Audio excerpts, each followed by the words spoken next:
when you look at your decision to teach, not only teach, but to teach special ed, what was it about that makes you want to go out and be a leader, especially where it can be frustrating at times, and there is that patience that you're going to need to have, the leadership you're going to need to have. What made you choose special ed to affect that part of the world? Well, I just think working with kids that are special ed is so important, because those are the kids that really don't make it. And so if there's anything that I can do to help these kids become a better student, to graduate from high school and have an opportunity to go to college, I think that's, to me, is more important than anything. And I think that's something that I feel that I want to do too also. I just think it's a much big need for special ed kids. You see student athletes want to get into the NBA draft. They want to make money. They want everything fast. There's a lot of one and done now. Obviously, John Calipari has made it well known in Kentucky that that's the system that he's willing to use. What do you think about your image and what you're doing?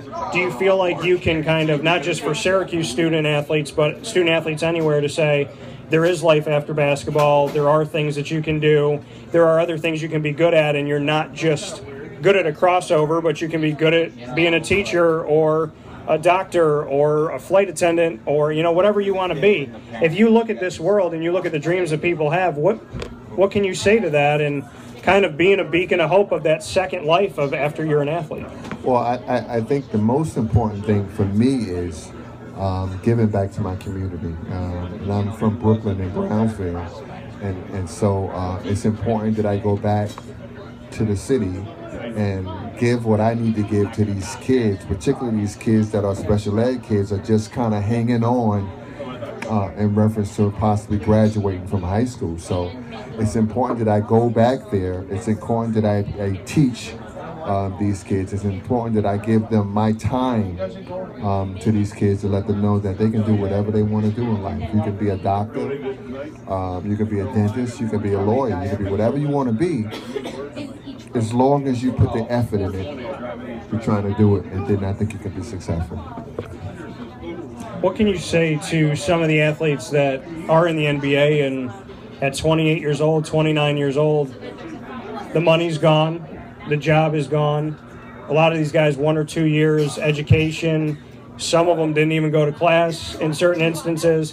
What can you say to the guys that are going toward 30 that don't have anything set up and maybe didn't look at the world the way that you did going through school? Well, those kind of guys that, last maybe a year or 2 years in the pros, don't eventually start. I mean, they really don't make a lot of money. But when you talk about guys like Anton Walker, I just did an event in New York City with Doozy on. He was there, and I think he said he lost $110 million. How do you lose that kind of money? That's a lot of money to lose. And I guess he was, he was buying houses, and he was the front person for the bank for the houses, and everything kind of just went crazy to where he had to end up paying the banks back, and he lost a lot of his money. Those things happen, but I think when you're in the community and you give back to the kids, even though you don't have a dime, I think it's important to the kids to let them know that, you're here for them and you want them to be successful in life, whether it's being a basketball player, whether it's being a doctor, whether it's being a fireman.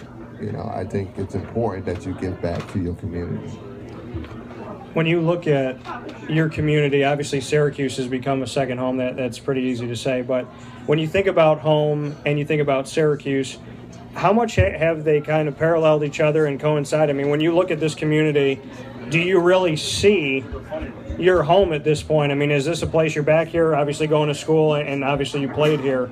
But when you think about Syracuse, is this a place that's become a part of Pearl, Washington, as much as you become a part of the lives of all Syracuse fans throughout history? Well, I tell you, when I go to the games and people see me at the games, they want to take pictures. I mean, they want to me to sign autographs, and it almost makes me feel like I just played the basketball game last year at Syracuse because they make it feel like I was very special with what I did and people enjoyed it. I've known people who, the Boston College game when I shot the half-court shot, and they said that they was pretty much drunk up on the top from drinking so much, and they almost fell over.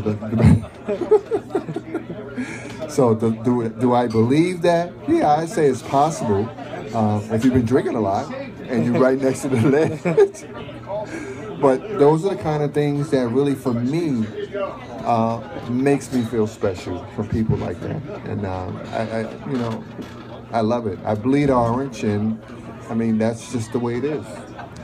People remember you for the shot, the Georgetown shot. Obviously, your crossover has been something that has gone throughout history. You jokingly said to me a couple days ago, you could still do that crossover. It's just in a slower motion now. When you think about your time playing, what are the things that you kind of remember as those special pieces of your game? Because we know what people think about. What do you think about? Well, I just kind of thought that the stuff that I did as far as my crossover going from right to left or even left to right was something that I thought was very special.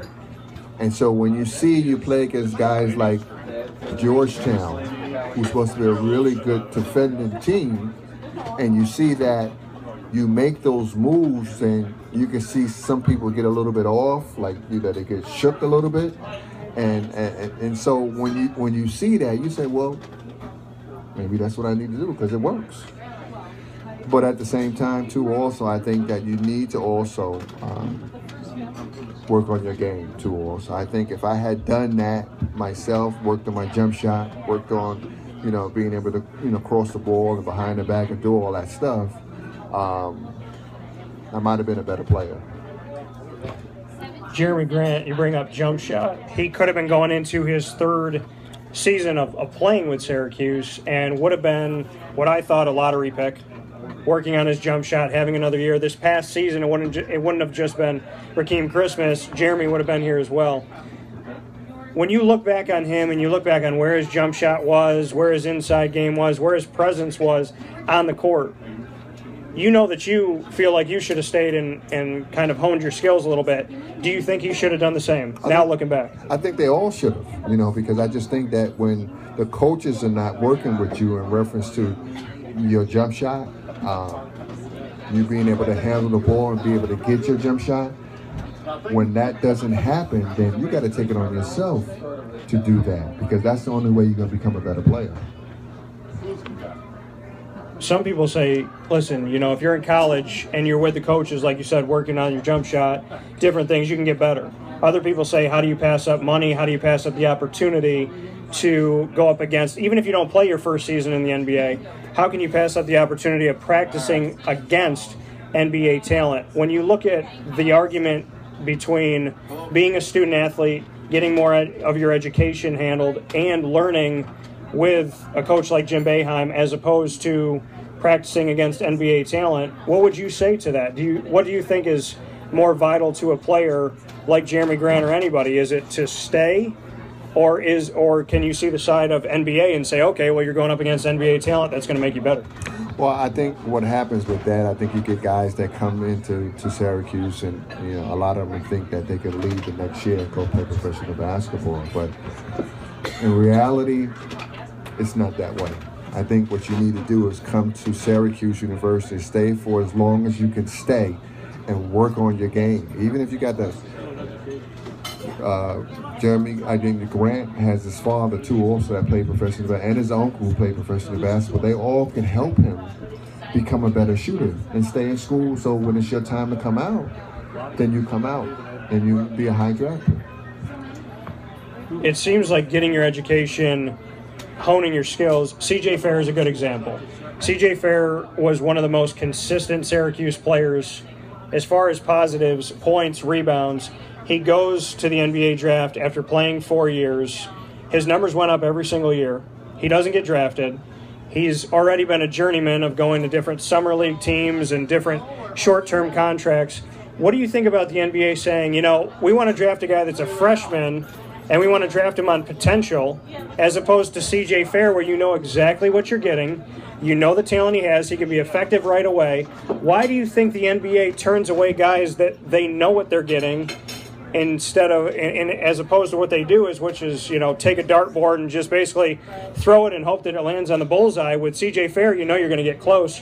Why do you think it's so backward from college to the NBA? Well, I think that point that you're talking about now with CJ, I think that's what's bothering Christmas too also. I think he thinks that if he goes to the draft, that he's not going to get drafted. And so what I would tell him, and from what I've heard from what Dick Vitale said, and plus other people have said too also, that they think he's going to go high in the draft in the first round. So what you need to do, like I told him, take your family down and get you a table, and you go to the draft. Worst come to worst, if you don't get drafted in the first round, you get drafted in the second round. I think that's going to happen. I'm glad he's where he's at now. He's in Las Vegas working on his game, and I just think that he's going to be have an opportunity to be a good player in the NBA. Mike Hopkins, who obviously worked with him every single day as a position coach, Mike said 10 to 15 years he believes Rock can be in the NBA. That was my belief after this season as well. We had the agreement that a 10 to 15 year opportunity for Rock is not out of the question. When you see him, you see his talent, you see the jump he's made. Do you agree with Mike Hopkins and myself that he's a 10 to 15 potential, or do you see a different kind of path for Rakeem Christmas? No, I think with Christmas is, I think he's very hungry. When I say hungry, I mean he wants to win. And he wants to have an opportunity to go play professional basketball. And so that may take some hard work, but it may be worth it for him. And I think he will be 11 or 15 years in the pros too also, because I just think that he wants it.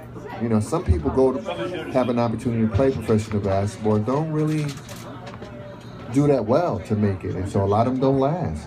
But I just think Christmas is a hard worker, and to be where he was at this year from when he was a freshman and a sophomore and a junior, there was times there were people that was in front of him, that they were the one that really got the limelight for him. And when his time came, and he had a great senior year. We're going to take a step aside here. Borio's Restaurant, Dan Tortora, Syracuse Orange men's basketball, great, Pearl, Washington. When we come back, we are going to have the conversation about how, when I was sitting down in Boeheim's office, he talked about you and Tyler Ennis in the same sentence. We're also going to talk about John Calipari, and we're going to talk about our brackets, because we have a bracket with the Borio Central New York faithful. You and I are like neck and neck right now, but there stands to reason that I can beat you at some point. So we're going to talk about that. We're going to talk about all the fans that know the brackets better than we do in just a couple minutes.